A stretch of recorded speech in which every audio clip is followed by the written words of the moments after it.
गोजोन्थों आंनि मुङा लिअ हाजवारी अल बडोलेण्ड राइडार्स एसोसिएशननि आङो प्रेसिडेन्ट बर्तमान ओमफ्राय आंजोंहाय नुजाफैदों बेवहाय 8था क्लाबनि हल ओभार बिटिसिनि 8था क्लाब जितु मटरसाइकेल क्लाब दङ बिथांमोन चिफ प्रेसिडेन्ट सेक्रेटारिफोर दंफैयो आरो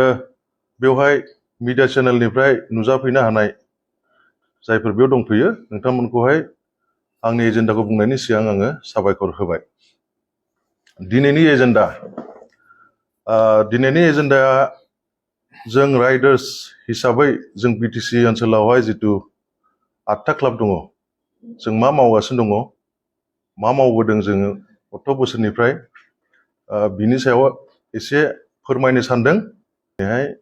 जथुमा जादों आरो दा राइडार्सफोर बुङोब्ला स्पेसिफिकलि अल ओभार द वर्ल्ड बे मुलुगावनो दङ दा जोंनि बिटिसि आवहाय राइडार्सफोरा बेखौ एडभेन्सार हिसाबै माब्लानिफ्राय जागायजेननाय हमनो थाङोब्ला गोदोनिफ्राय दंब्लाबो बै समावहाय सिचुएसनफ्रा एथ'ग्राब थिग नङामोन दा थांनाय 6-7 बोसोरनिफ्राय जोंनि राइडार्सफोरा एक्टिभ जागासिनो दङ राइडार्सफोरा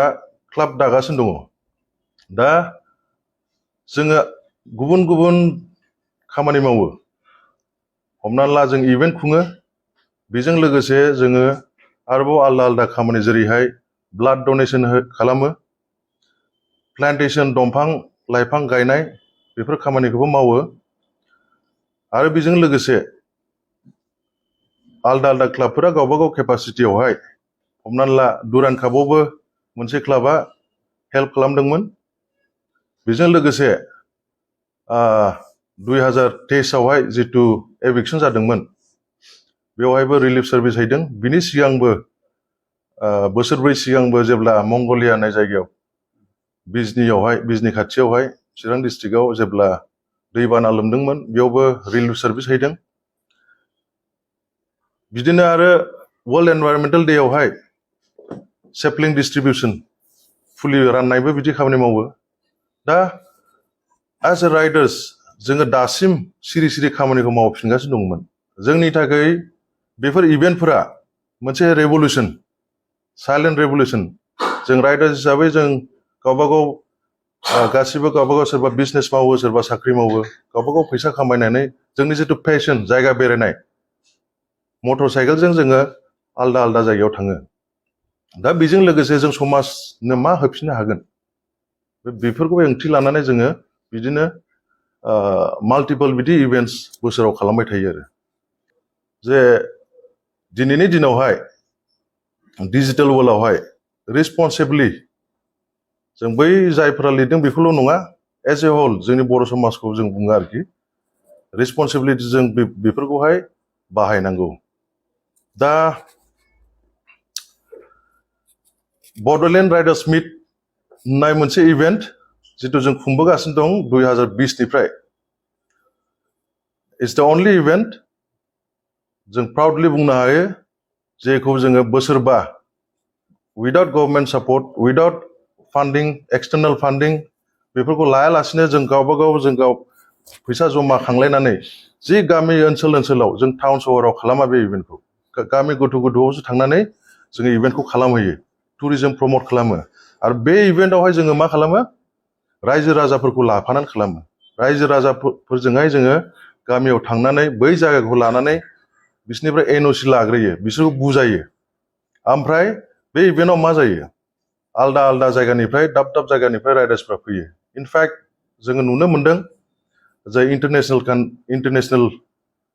राइडार्सफोर फैदों बेयाव भुटाननिफ्राय फैदों नेपालनिफ्राय फैदों इन्डियानिफ्रायथ' all over India north south west east गासैबो फैजोबखादों बिसोरखौ जों मा खालामो बिसोरखौ जों साननै माबोरै बरायो जोंनि कालचार जितु मोसानाय दामनाय देनाय जानाय लोंनाय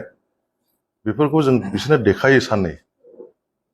प्लास जोंनि जितु हारिनि जायगाखौ लानानै खाथि खालानि मानसिफोर जोङो इन्टारेक्ट खालामहोयो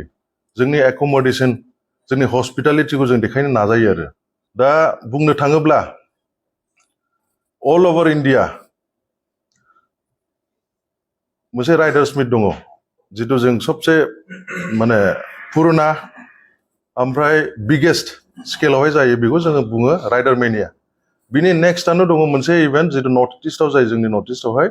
नर्थ इस्ट राइडार्स मिट होननाय जायो NERM दा बिनि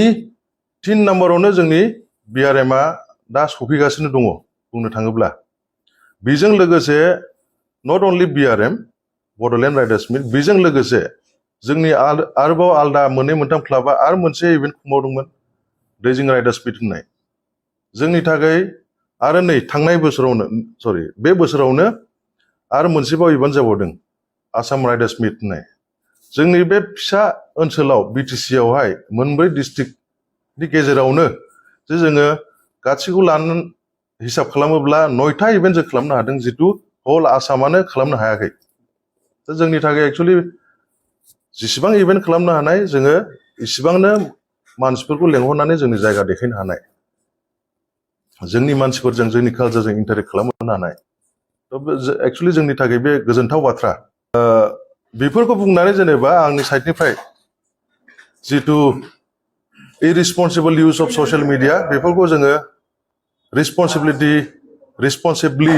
बाहायनो सेस्था खालामनांगौ जोंनिफ्रायबो सासे सानै बिदि सुबुंफोरा बिदि कमेन्ट्स होबा जोंबो दिनैनि उनावहाय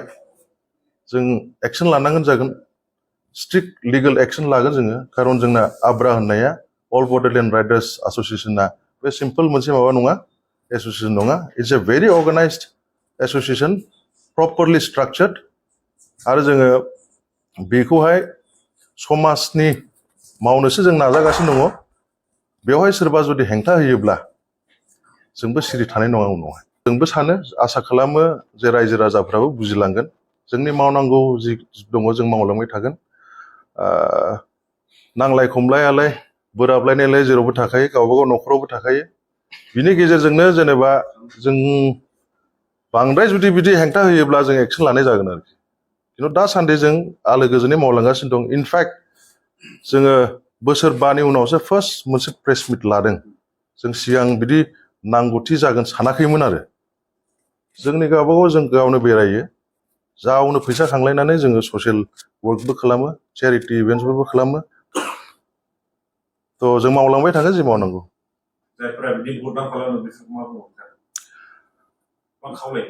जों जेबो खावलायनांगौ गैया बिसोरो बुजियाखै खोमा खोथाफोरखौहाय जों मा मावदों मा मावाखै जास्ट रिकुवेस्ट खालामो जोंल' नङा जों बायदि आरो बेलेग एस'सिएशनफोर इन्डिभिजुवेलफोर दङ जाय मावनो नागिरगासिनो दं ना दा सासे सानैनि थाखायहाय सोरबा जोंखौ गाज्रि बुंबा जों गाज्रि जाया आरो राइडार्स एक्चुअलि बुङोब्ला एक्चुअलि प्रपार डेफिनेसन जोंनि थाखाय बेनो जाहैबाय जों सेफटियावहाय जोङो फकास खालामो राइडार हिसाबै जितु डिसिप्लिनाव थानांगौ ना बाइक सालायनायल' नङा बाइक सालायनायावल' जोङो मोजां सेफटि गियार्स गाननानै थांनायल' नङा एज ए रिसपन्सिबल सिटिजेन जों गावबागाव क्लाबावहाय जोङो बेखौहाय प्रेसार होयो आरोखि जे each and every member of आ क्लाब्स जोंनि गावबागाव क्लाबावहाय जायफोर दङ गासैखौबो जों मोनसे डिसिप्लिनावहाय not only A राइडार who focus on safety but along with that be a responsible citizen ना बेखौबो एक्चुअलि जोंनि क्लाबनि आन्डारावहाय जों डिसिप्लिन लाबोनो नाजायो आरोखि आरोबो जालांगासिनो दङ सोरबा जुदि गोदान बिदि इन्ट्रेस्टेडब्ला कन्टेक्ट खालामनो हागोन जोङो दङ जों हेल्प खालामगोन सोरबा गोदान क्लाब दानोबाबो जों हेल्प खालामगोन जोंजोंहाय एस'सियेट जानोबाबो जोङो हेल्प खालामगोन आरो स' सेफटिया जोंनि प्रायरिटि गावबागाव individual safety and safety for उइमेना जोंनि प्रायरिटिखा जेराव जों इभेन्ट खुङो बे इभेन्टआवबो जों सेपारेटलि जों उइमेननि थाखायहाय प्रपार मोनसे डिमार्केट खालामनानै दोनो बिसोरनि थाखाय एक्सट्रा टयलेट लेट्रिन बाथरुम गासै एक्सट्रा होजोबो गाननाय जोमनायजों लोगोसे बिसोर जुदि दख'ना गाननो लुबैदोंब्ला जों इनफेक्ट थांनाय बोसोरनै बोसोरथाम जाबाय जायफोरा एंकरिं खालामो जों लेडिसफोरखौ एनकारेज खालामो दख'ना गाननानै जेसेबां हायो फंसे फंनै बर' सोदोबबो फोरोंनानै जोङो एनाउन्स खालामनो होयो जोंनि पिकआपआनो थांनाय 6-7 बोसोरावसो जाखादों आरो दा बर' हिनजावसा गथ'फोर गैया नङा दङ लासै लासै ओंखारबोगासिनो दङ जों जेब्लायबो बिसोरखौ एनकारेज खालामो आरो दानि जुगाव लाइमोनफोरखौ जों गोबां नुनो मोनो जायफोरा गोबां स्पिड सालायनायजों बा फेग्रा बेसाद बाहायनायजों जाब्रबथाय जानाय बा एक्सिडेन्ट जानायफोर माने देरफुनायफोर स्टुडेन्ट लाइफफोर दा बिदिनि थाखाय नोंथांमोना मा फोरमायगोन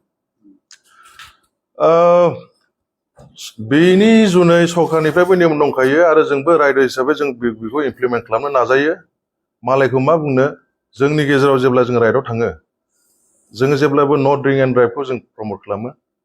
प्रपारलि गाननायखौहाय अभार स्पिडिंखौ जों माब्लाबाबो एनकारेज खालामा प्लास जिथु डिपार्टमेन्टनिफ्राय जिथु सेफटि उइक थायोना बोसोराव खेबसे रड सेफटि उइक थायो बेयावबो जोङो क्लाब हिसाबै जोङो डिपार्टमेन्टजोंहाय कअपारेसन थायो आरोना दा जिथु लाइमोन सेंग्रा सिख्लाफोर नोंसिनि थैफोरा गरम सम सफैगोन बेखौनो जों रिकुवेस्ट खालामो कन्ट्रल खालाम जिथु रास दङ बडियावहाय बेखौ एसे कन्ट्रल खालामनानै था थांनानै थानोबा थांनानै थानानैबाबो आथिं गैया आखाइ गैयाबाथ' लाब गैयाना नंगौ नङा लाइट मुडआव बुंबाय आङो गावनि सेफटि जेब्ला नों लामायाव थाङो नोंल' नङा नोंजों लोगोसे नोंनि बिमा बिफा बिदा फंबाय न'आव नेबाय थायो बेखौ साननानै नाय आरो सेफ राइडिंआ मोनसे मोजां पेशन आरो ट्रेभेलिं मुड नोंखौ जों फुल एन्जय खालामनोबा गावनि सेफटिखौ नायनांगोन आरो स'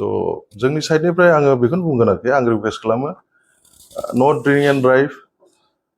प्रपार गियार इउज खालाम अभार स्पिडिं दा खालाम देन इउ विल एन्जय इट खुलुमबाय नोंथांमोन मिडिया हाउसनि जाखिनि बाहाय सफैदों जोंनि अल बड'लेण्ड राइडार एस'सिएशननि जाखिनि प्रेस मिट जादोंमोन आरो बिथाङा जोंना प्रेसिडेन्ट लिअ'आ जाखिनि ब्रिफिं होबाय नोंथांमोननिसिम आं सानोखि लाइक नोंथांमोना जाखिनि नायगिरिमोन नोंथांमोना एसेबाबो बुजिबाय जोंनि कनसेप्टखौ मानो होनबा राइडार्स जानोबा जों जेनेबा मा मावबोगासिनो जोंनिफ्राय जेनेबा ससाइटियाव जों मा दान होबोदों मा खालामगासिनो जों मा खालामनो सानदों माने बुंनो थाङोबा आस ए हल मोनसेल' खोथाखौ आङो बुंनो सानो जेनेबा जों राइडार हिसाबै बेल' नङा दे मटर साइकेल क्लाब जइन जाबानो जों राइडार्स जानाय बेल' नङा जोंना बहुतथा रेसपन्सिबिलिटि थायो मानो होनबा जोंखौ नायनानै मानसिफ्रा बिराद फल' खालामो आजिखालि जाखिनि जाफुंसारनाय गथ'फोर दङ बिथांमोना जोंखौ नायनानै बिराद फल' खालामो दा ओंखायनो जोंनाबो मोनसे रेसपन्सिबिलिटि दं माने जों सिटिजेन हिसाबै ना इण्डियानि सिटिजेन हिसाबै दा बेखौनो बुंनो सानो आङो जोंनि मोनफ्रोमबो दा 8टा क्लाबावबो 8टा एमसिस बयबो गाव गावनि खामानिखौ मावबोगासिनो ससियेल सार्भिसबो होबोगासिनो दा जोङो इडुकेसन डिपार्टमेन्टजोंबो जुरित' थायो जेनेबा जोंखौहाय एखमबा एखमबा स्पेसियेलि आंखौबो थाङो बिथांमोनखौबो सोरबा सोरबा जेनेबा जोंखौ जेनेबा कलेजेसफ्राव स्कुल्सफ्राव लिंहरो ना स्पिच होनो थाखाय ओमफ्राय रिसर्स पार्सन हिसाबै जोंखौ लिंहरो जों बाहाय खोन्थाहैयो जेनेबा जोंनि एक्सपिरियेन्सफोरखौ जों बाहाय रायलायहैयो जेनेबा गथ'फ्रा जों सेफटिनि थाखाय मा नांगौ जेनेबा हेलमेटआथ' बहुत नेसेसारि आरो जों जुथा गाननानै राइड खालामनांगौ ओमफ्राय नोङो सब समाय गावनि ब्लाड ग्रुपखौ मिथिनानै लानाया गाहाम मानो होनबा जोंनि मानसिफ्रा आं एखमबा सोङो लोगोफोरखौ जेनेबा गथ'फोरखौ गावनि ब्लाड ग्रुपखौनो मिथिया बे खिन्थु बिराद गोनांथि मानो होनबा बायचान्स जुदि एक्सिडेन्ट जायोबा गावनि ब्लाड ग्रुपखौ मिथिखानाया बिराद इम्परटेन्ट आरो ओमफ्राय जोङो ट्राफिक रुल्स बेफोरखौ जों फल' खालामनांगौ मानो होनबा ट्राफिक रुल्सआ नोंनिल' नङा मानो होनबा नोंनि उनावबोदि राइडार्स माने गुबुनफोर गारि सालायनानै दं बिथांमोनाबो हेम्पार जाफायो आरो नोंथाङा जुदि ट्राफिक भायलेसन जानानै एक्सिडेन्ट जाबाय बायोबा नोंथांनिल' बेयो माबा नङा खहा नङा बिनि हल फेमिलियाबो खहा जाफालाङो दा नंखायनो जों इडुकेसन डिपार्टमेन्टजोंबो बेखौ एखमबा जोङो बेखौ एवेरनेस खालामहैनाय जायो ओमफ्राय जों जेसेबां हायो इन्डिभिजुवेल केपासिटियावबो जोङो बुजायो गथ'फोरखौ जोंनि जायगानि सेंग्राफोरखौबो जों बुजायो ओमफ्राय जों जेनेबा ट्रेन्सपर्ट डिपार्टमेन्टजोंबो जोङो नांथाबनानै दङ जेनेबा बिसोरनि रड सेफटि उइकआवल' नङा जेनेबा एखमबा डिस्ट्रिक्ट एडमिनिस्ट्रेसननिफ्राय बहुतथा बिसोरो एवेरनेस केम्पेइन खालामो प्रग्राम खालामो दा बेफोरावबो जों जुरित' थायो ओमफ्राय आरो जोङो जेनेबा ससियेल वेलफेयार डिपार्टमेन्टफोरजोंबो एन्टि ड्राग्स ड्राइभ खालामनाय बेफोरावबो जोङो जुरित' दंजोबो जोंनि जेसेबांखिनि एमसिस दङ जोङो इन्डिभिजुवेलिबो थाङो क्लाब हिसाबैबो थाङो आरो जोङो बावैसो जोङो अल बड'लेण्ड राइडार हिसाबै जोङो आर्मिफोरजोंबो कअपारेट खालामनानै भिजे दिवास बुस्थुखौ जोङो एवेरनेस खालामदों मानो होनबा जोंनि जायगायाव भिजे दिवासआ माखौ होनो बेखौनो मिथियामोन दा बेफोरखौबो जोङो जुरित' थायो आरो माने जोंना माल्टिफेसेटेड होनजायो आरो ना मोनफ्रोमबो डिपार्टमेन्टजों जोङो माने जोङो कअर्डिनेट खालामगासिनो दङ ओमफ्राय जों कअपारेसनबो खालामो प्लास जिखिनि जोङो माने इण्डियानि सिटिजेन हिसाबै बेनि सिटिजेन हिसाबै जोंनि मा दायथ' दङ बे दायथ'खौ जोङो बयनिबो बे जोंनि रेसपन्सिबिलिटि बेखौ जोङो फालिगासिनो दा बेखौल' मिथिजानो लुगैयो आं मानसिफोरखौ माने एसे एनै फिसा फिसौ क्लिप्सखौ लानानै जे नेगेटिभ कमेन्ट्स होनांगौ बा नेगेटिभ भाइरेल खालामनांगौ बे नङा बे गोनांथि नङा मानो होनबा बुंग्रायाथ' बुंखायो नङा होमबा खिन्थु जों बयबो साइलेन्टलि मावग्रासो जोंथ' बहुद मावबोगासिनो दहाय जेरै प्रेसिडेन्टआ बुंदों रिलिफ केम्प जेनेबा बे होखारजानायफोर इभिक्सन खालामनायफ्राव जों थांदों ब्लाड केम्प खालामबाय थायो जोङो इयारलि खालामो जोङो ओमफ्राय जोङो जेनेबा डिस्ट्रिक्ट ट्रेन्सपर्ट अफिसजोंबो जों एभ्रि इयार खालामो बेफोरखौ दा बेफोरखौ जोंखौ नुहुरालाबासिनो अबेबा एंगेलजों फिसा क्लिप खेबनानै आपल'ड खालामनायखौ जे नोंथांमोना गासिबो गाज्रिजोब बेफोर बुंनाया मोजां नङा आरो माने बयखौबो मोनसे कालारजों फुननाया मोजां नङा मानो होनबा जोंहा रेसपन्सिबोल मानसि जोंनाव रेसपन्सिबिलिटि दङ दा जोङो जोंनि रेसपन्सिबिलिटिखौ जिन्दगि नागारनाय नङा ओमफ्राय मटर साइकेल क्लाब हिसाबै बेनोसै जोंहा बाहाय जिखिनि बाहाय नुजाफैनाय दं नोंथांमोना माबाफोर सोंनोबा इन्डिभिजुवेलिबो सोंनो हागोन क्लाबसनि एमसिसफोरनि चिफफोर दं सेक्रेटारिफोर दङ बिसोरनावबो नोंथांमोना सोंनो हागोन आरो माबाफोर बायद लुबैदोंबा थौरनि बेलायावहाय नोंथांनि अबे थौरा एकदम बेस्ट ममेन्ट आरो अबे नोंथांनि थौरा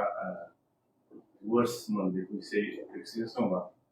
नायग्राफोरनो खिन्थाना होनो हागोन नामा? आदसा औ बेस्ट ममेन्टआ जाहैबाय जों खनसे साथामजों थांदोंमोन आरो फंबाय दङ गल्डेन लेंगुननि सानो बड'लेण्ड फंबाय ओमफ्राय सालभेसन जों साथामजों थांदों जों मोनायाव लास्ट सहैदों आरो ओमफ्राय मानसिफ्रा जोंखौ बादा होदोंमोन बे समाव मुस्ताङाव थांदोंमोन आरो मोनायाव बे ओरैबायदि जादों माने आंना लाइटबो गैया माबो गैया ओमफ्राय जों ओरैबायदि सालायलांदों माने बेनो आरो ना राइडआव ब्रादारहुड होननाया जोंनाव दङ बाहाय मोनसे एक्सपिरियेन्सआ फैदों आरो मानो होनबा जों साथामजों बेनाल' बाइक मोजां बे थांगोरनाय बिदि नङा आरो जों माहायबा राइड थाङोबा जों ज' थाङो ज' सहैगोन बिदि नों बेखौ गालांनाय बाइक गाज्रि गालांगोन बेफोरबायदि गैया आरो दा बेफोरबायदि एक्सपिरियेन्सआ जोंखौ मोनसे महसुस खालामहोयो आरो ना मोनसे फिलिंसआव फैयो कि देयर इज ए ब्रादारहुड बे बुस्थुआ जोंनि राइडाराव कमिउनिटियाव दङ आरो ओमफ्राय बावाखै दाख्लैसो जेनेबा आङो मानाङाव थांदों हारसिङैनो बे मोनसे आलदा एक्सपिरियेन्स नालाय माने हारसिं थांनाय आलदा एक्सपिरियेन्स ग्रुपआव थांनाय आलदा एक्सपिरियेन्स जायो नालाय बाहायथ' मानाङाव थांनायाव जेनेबा आं हारसिङै थांदोंमोन बेनिफ्राय हारसिं थांदों आरो ओमफ्राय जिखुनु बे एक्सपिरियेन्सआ आलदा आरो बेखौ बुंनो थाङोबा बिराद गोलाव जागोन लेन्डि वर्स्टआथ' माने वर्स्ट होनायथ' गैया मानो होनबा राइडिंआथ' जोंनि पेसनसो नालाय जों मटर साइकेल क्लाबखौ माने जोंनि पेसना राइडिं नालाय नंखायनो जों एमसिएसआव हाबनाय जादों बा एमसिएसखौ फर्मेसन खालामनाय जायो जोंनि पेसनसो नालाय बाहाय नों बाइकआव जिरायनाय लोगो लोगो जोंना बाहाय माने वर्स्ट होननायानो गैखाया आरो जिरायनो मोनबानो जोंना सान्तिसो हेभेनाव थांनायफोरबायदि इन्सिडेन्टस बहुद बार जादों जोङो सिगाङाव धारानाव मोनसे थांदोंमोन जों 2021 बे नेपालावनो बेबो बाहाय जोङो 18 जन थांदोंमोन लाइन ओमफ्राय बाहाय ओरैबायदि जालांदों जोङो क'क्राझारनिफ्राय धारानसिम वेरेल्स लाइक 12 आवार्स 14 आवार्स लानांगौमोन बाहाय जों 21 आवार्स लानाय जादों मानो होनबा जोङो मालाबाबो प्रेडिक्ट खालामनाय मेसिन बुस्थुखौ मानसिखौनो जों प्रेडिक्ट खालामनो हाया थेवबो जोंना ब्रादारहुड दं नालाय बाहाय खिन्थु जोङो बाइकआ ओरैबायदि ब्रेकडाउन जालांदों सासे राइडारना माने जों नेयै थांबाय थानांदों आरो खिन्थु ओरैबायदि हेल्पफुल जों बेनिफ्राय थांनानै सिलिगुरियाव ब्रेकडाउन जादों खिन्थु सिलिगुरियावबो जोंनि माखासे मटर साइकेल क्लाबसफोरखौ फन हरनानै बिसोर फैदों जोंखौ हेल्प होदों आरो थांबाय नेपालाव जेब्ला हाबो आरो नेपालाव ब्रेकडाउन जादों खिन्थु नेपालावबो जों बिसोरनि मटर साइकेल क्लाबनि राइडार्सफोरखौ जोङो कन्टेक्ट खालामबाय बिसोर फैबाय हेल्प होबाय बिदिनो नेयै थांनानै बे सबसे लेन्डिसिन जाहैबाय आरो बे खाथि खिन्थु बिराद लेन्डि जादों आरो बे बुस्थुआ राइडआ